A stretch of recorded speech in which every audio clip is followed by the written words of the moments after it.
5월 30일 제 생일입니다. 25년 5월 30일은 제 잊지 못할 생일이 될 것 같아요. 제가 8년간 다녔던 회사에서 퇴사를 하고 또 이직을 했거든요.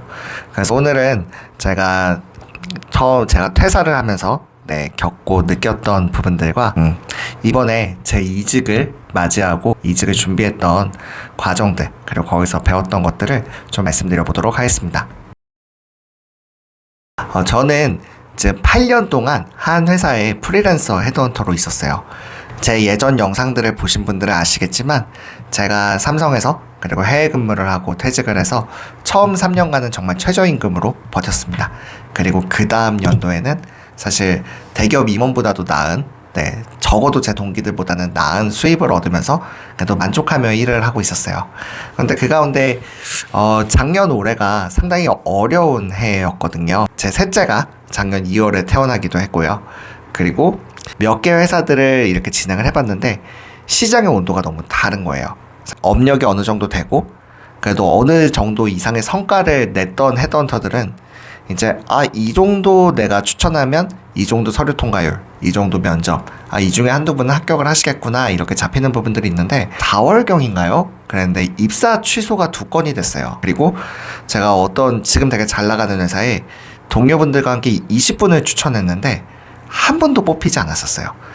제가 처음 헤드헌터를 했을 때는 제가 서류 통과율이 3%도 안 됐어요. 그랬으니까 최저임금을 받았겠죠. 근데 제가 20년부터 한 23년까지는 제가 서류 통과율이 40%가 넘거든요. 그런데 작년에 그 회사들을 몇 건 사건을 겪으면서 좀 시장이 좋지 않다라는 걸 좀 파악을 하고 이제 뉴스레터, 컨텐츠 그리고 이 유튜브에 좀 집중을 했었습니다. 그 가운데 이제 회사가 어렵다 보니까 이제 저에게 여기까지만 같이 일하셨으면 좋겠습니다 라고 말씀해 주셨어요. 사실 처음 통보를 받았을 때는 덤덤했습니다. 그치, 24년에 내가 헤드헌팅 일을 안 했으니까 그럴 수도 있지. 근데 그래도 내가 보수적으로 봐도 5에서 3% 안에 들어가는 헤드헌터라고 자부를 했는데 이렇게 나올 수 있나? 라는 생각도 조금 했던 것 같아요. 대부분 퇴사를 당하시면 그 퇴사에 대한 그 충격이 제가 알기로 한 6번째가 7번째일 거예요. 자녀의 죽음, 배우자의 죽음, 이혼, 그거 못지않게 이제 퇴사에 대한 충격이 되게 큰데 저 같은 경우에는 사실 회사가 월급을 주는 곳은 아니었으니까요. 프리랜서인 곳이기 때문에 그런 충격은 없이 덤덤했지만 한편으로는 그렇다고 이렇게 내보낸다라고 이런 좀 생각을 했던 것 같습니다. 그때 느꼈던 한 가지가 이거예요. 저보다는 아마 여러분들이 훨씬 더 심각하게 다가오시겠죠. 이제 회사가 희망퇴직을 하거나 권고사직을 당할 때는 주변 산업계가 다 안 좋은 경우가 많습니다. 어느 회사만 이 산업군이 화랑인데 이 회사만 희망퇴직을 하는 경우는 잘 없어요.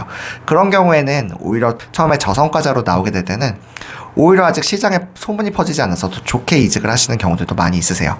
근데 그 기조가 그 흐름이 1년, 2년 이렇게 3년을 넘어갈 때에는 이게 그 회사는 물론이거니와 다른 회사들 그 산업군 자체가 불황이고 죽어가는 것들을 보게 됩니다. 두 번째로 저는 제가 헤드헌터 처음 하고서 되게 충격적이었던 게 제가 7년 동안 이제 삼성에 다니면서 퇴사하신 분들 수보다 제가 헤드헌터로서 한 3달 근무하면서 퇴사하셨던 분들이 훨씬 더 많으세요. 왜냐면 하루 있다가 일주일 있다가 한 달 있다가 퇴사하시는 경우도 너무나 많이 있습니다. 저희 업계에서는 이렇게 처음 동료가 들어오면요 같이 밥을 안 먹어요. 왜냐면 이분이 언제 나갈지 모르기 때문에요. 그렇기 때문에 저희들은 사실 인사하고 나가는 경우도 잘 없고요. 그냥 헤어지는 경우도 어차피 안 볼 사람인데 널린 게 헤드헌터 서치펌인데 하고서 헤어지는 경우들도 너무나 많이 있어요. 그때 저는 좀 생각을 해보게 됐어요. 어쨌든 제가 8년을 있었는데 사실 제가 최저임금만 받다가 이 회사에 오고 나서 이렇게 퀀텀 점프를 했거든요. 그리고 제 책을 냈고요. 그리고 업계에서 그래도 주목받을 만한 성과를 냈고요. 그리고 무엇보다도 제 3명이었던 가족이 저와 아내 첫째이던 가족이 5명이 됐습니다. 그래서 저한테는 참 되게 고마웠던 회사였던 것 같아요. 제가 처음에 이제 메이저 서치펌에서 헤드헌팅 업에 대해서 배웠다라고 하면 두 번째 회사에서는 성과를 거두고 열매를 거뒀던 시기였던 것 같습니다. 그리고 무엇보다도 제가 항상 강조하는 것처럼 모든 사회는 연결돼 있기 때문에 누구도 척을 지고 나가고 싶지 않았어요. 어떻게 만날지 모르니까요. 네, 그렇기 때문에 이제 감사의 인사를 전했습니다. 동료분들께요. 그리고 자, 링크드인이나 이런 데서도 회사에 대한 얘기, 서운한 것들을 얘기하기보다는 저는 좋았던 것들을 얘기하고 마무리하기로 결정을 했습니다. 그럼에도 제가 느꼈던 거는 내가 실력이 있다라고 한다면, 내가 브랜딩이 됐다라고 하면은 이직은 크게 어렵지 않다라는 생각을 하게 됐습니다. 그날 이제 정해지고 나서 그날 저녁에 이제 이력서를 썼어요. 저는 이제 자소서도 안 쓰고 그냥 제 매출, 실적 이렇게 정리해가지고 딱 2군데만 보냈습니다. 근데 2군데 다 보내고서 면접이 잡히는데 30분이 걸리지 않았던 것 같아요. 한 곳은 바로 답변을 주셨고, 그래서 바로 미팅을 잡았고, 한 군데는 다음날 오전이네요. 오전에 대표님이 바로 전화를 주셔서 미팅을 잡았습니다. 그래서 지금 사실 이직을 하시기에도 쉽지 않은 상황이고, 그리고 업계 업황도 쉽지 않은 상황이에요. 그리고 저 역시도 되게 많은 부정적인 얘기들을 들었습니다. 그럼에도 불구하고 이제 나오게 되었을 때, 면접을 봤을 때 되게 헤드헌터로서의 면접은 다르더라고요. 저도 되게 오랜만에 봤는데 그냥 딱 이직 사유를 여쭤보세요. 그래서 이직 사유를 솔직하게 말씀드립니다. 저는 사실 회사를 옮길 생각이 크게 없는 사람입니다. 저는 뭐 산업군도 또 제 전문 분야가 워낙 명확하고요. 어차피 다른 분들하고 코업을 하기보다는 그냥 제 사업을 하고 있었어요. 근데 사람이 좋아서 옮기지 않았습니다. 근데 부득불하게 나오게 돼서 이제 정말 입사하게 되면 지금 다녔던 기간만큼 쭉 같이 하고 싶어요. 이렇게 말씀을 드렸고요.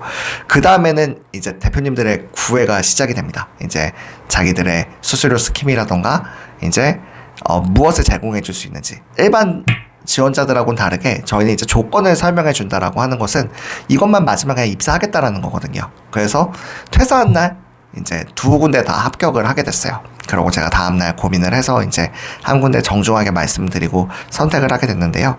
그러면서 이게 어떻게 이렇게 가능할지 좀 생각을 해봤어요. 근데 물론 당연히 실적이 있어서겠죠. 또 한 회사에 오랫동안 저희는 정말 뭐 이직하는 게 쉽게 생각하시는 분들은 일반 직장인보다 더 쉽게 생각하시는 경우도 많이 있으세요. 저는 오히려 일반 직장인보다 더 어렵다라고 생각하던 축이지만, 그랬기 때문에 이제 프리랜서로서 한 직장에 8년에 있었다라는 거, 그런 부분들이 좀 셀링 포인트가 됐던 것 같아요. 그리고 제가 하는 뭐 뉴스레터라던가 링크드인 이런 활동들도 좀 관심 있게 보셨던 것 같고요. 그래서 결론적으로 여러분들 산업군에 있어서 직무에 있어서 시장의 인정을 받고 쓰임이 있다라고 하면 아무리 혹한기지만 아무리 어려울 때이지만 이직은 그래도 자리가 있다라는 거를 저도 근본에 한 번 더 생각을 해보게 되었습니다. 그리고 마지막으로는 산업군마다 회사마다 직무마다 호황이 있고 불황이 있잖아요. 그렇다라고 한다면 이 불황을 어떻게 대처해야 될까를 조금 생각해 봤던 것 같아요. 제가 처음에 3년을 최저임금으로 보냈다라고 말씀을 드렸잖아요. 그리고 그 다음 3년은 사실 대기업 누구 못지않게 호황인 시간을 보냈습니다. 그런데 이제 제가 그때 제 스스로 봤을 때 조금은 안일했던 것 같아요. 안일했다라는 게 어떤 거냐면 저는 사실 헤드헌터만 할 생각은 처음부터 없었어요. 제가 이제 여러 책을 쓰고 강연을 하고 했던 것이 제가 막 앞에 나서길 좋아하고 이런 것보다는 이제 저는 제가 가진 이 헤드헌터 1이 저만 잘하면 고객사도 후보자도 저도 너무 행복할 것 같다라는 생각을 했었어요. 그리고 이것을 강연이랑 컨설팅과 연결하면 이 강연을 통해서도 내 고객사를 확보를 하고 그리고 컨설팅을 통해서도 이제 좋은 회사에 연결드릴 수 있다라는 생각을 이제 처음부터 했었습니다. 그런 것들을 이제 생각하면서 최저임금 시간을 버텼죠. 그랬는데 그 시간을 보내고 이제 호황이 왔을 때 제 나름에는 이런 생각이 있었던 것 같아요. 나는 이제 그 보릿고개를 지났고 이제 퀀텀 점프를 했으니까 이제 그 다음에 다시 떨어질 일은 없을 거야. 이제 쭉 계속 잘할 수 있을 거야. 그러고 그렇게 3년을 계속 잘했죠. 근데 지금 이 상황들을 마주하다 보니까 조금은 내가 안일했던 게 아닌가란 생각을 했습니다. 그래도 참 저는 어떻게 보면 제 스스로를 믿어주고 희망을 갖고 있는 게요. 그 어려움의 시기를 지날수록 계속 발전을 해요. 제가 그 3년의 시간을 보냈을 때 그 결과물로 책이 나왔습니다. 그리고 그 3년의 시간을 버텼기에 누구나 놀랄만한 성과를 거둘 수 있었던 거고요. 그리고 지금도 작년이랑 올해가 어려웠기 때문에 제가 사실 유튜브 해야겠다라는 생각을 19년도부터 했었거든요. 책 나왔을 때부터. 근데 사실 20년, 21년, 22년은 너무 풍족하니까 유튜브를 할 필요가 없는 거예요. 그때는 이제 가족이랑 시간 보내고 또 홈스쿨링 하고 있으니까 홈스쿨링에 좀 더 초점을 맞추고 이랬었는데 어렵기 때문에 움직입니다. 네, 어렵기 때문에 시도라고요. 고전에 보면 궁즉통이라는 말이 있더라고요. 저는 그냥 궁하면 통한다라고만 생각을 했는데 이번에 찾아보니까 훨씬 더 좀 심오한 뜻이 있더라고요. 이게 주역에 나오는 말인데 궁즉변, 궁하면 변해야 한다. 그리고 변즉통, 변하면 통하게 된다. 그리고 통즉구, 통하면 오래간다. 이게 어떻게 보면 이 어려움 가운데 우리가 가져야 되는 마음이자 약간 절대적 법칙이 아닌가라는 생각을 해봤습니다. 이 시간을 겪으면서 제 업에 대해서도 다시 한번 생각을 해보게 됐었어요. 그래서 저는 어쨌든 이직에 대한 모든 것들을 그리고 직장인의 제자리를 찾는 것에 이제 제 관심과 이제 비전을 두고 이제 하고 있는데 그렇다라고 한다면 헤드헌터 업도 그리고 강연도 컨설팅도 모두 다 이 안에서 서로 시너지를 내는 걸로 구축을 해놨습니다. 근데 그 가운데 지금 불안 가운데 있다라고 하면 또 헤드헌팅이 어려운 것도 있고요. 그리고 헤드헌터는 이제 시스템을 잘 갖춰놓은 것도 있습니다. 제가 강연, 컨설팅, 그리고 이런 컨텐츠들을 만들면서도 매일 하루에 한 명을 추천할 수 있는 이제 고객사와 시스템을 가지고 있거든요. 그래서 이제 이 헤드헌팅은 지금 이 헤드헌팅대로 결국 확률의 게임, 통계의 게임이기 때문에 이거는 이 시스템대로 이제 굴러가게 두고 조금 더 컨설팅에 힘을 싣고자 하는 마음이 생겼어요. 이제 저 같은 경우에는 이제 서류, 면접, 그리고 정말 다루지 않는 연봉 협상, 평판조회 이런 부분들까지 이직에 처음부터 끝까지 제가 러닝메이트로서 같이 달려가는 프로그램을 판매를 했었거든요. 근데 그 부분에서 한 30명 가까이 진행해보면서 내가 해결해드릴 수 있는 문제라고 생각했던 부분과 가지게 된 갈증이 둘 다 있어요. 하나는 제 컨설팅 프로그램은 기한이 없습니다. 왜냐면 각자의 이직 시기, 속도가 다 다르거든요.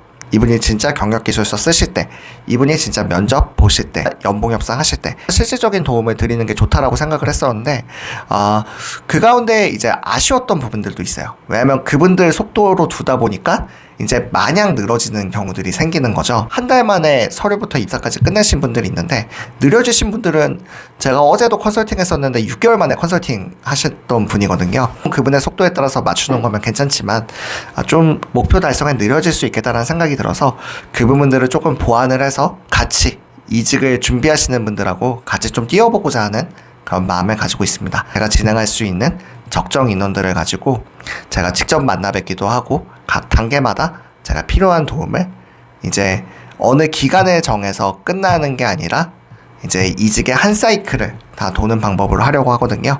그리고 앞으로 이직에 대해서도 정보성, 어떻게 보면 제가 경험했던 부분들에 대해서 많이 말씀을 드렸는데 이직하고 융합될 수 있는 부분들에 대해서 조금 더 많이 말씀을 드리려고 해요. 제 컨텐츠만으로도 그리고 제가 드리는 무료 전자책만으로도 이직을 준비하시는데 어려움이 없도록, 그럼에도 불구하고 이제 필요하신 분들한테는 같이 달려갈 수 있는 좀 프로그램을 준비하는 식으로 진행을 해보려고 합니다. 네, 여기까지 들어주셔서 감사하고요. 저도 겪었던 것처럼 어느 때보다도 어려운 시기인 것 같아요. 네, 그럼에도 불구하고 시장의 기회들 역시 작지만 있는 것 같습니다. 네, 여러분들 이직하시는데 조금이라도 도움이 됐으면 좋겠어요. 네, 이직의 정석 정구철입니다. 감사합니다.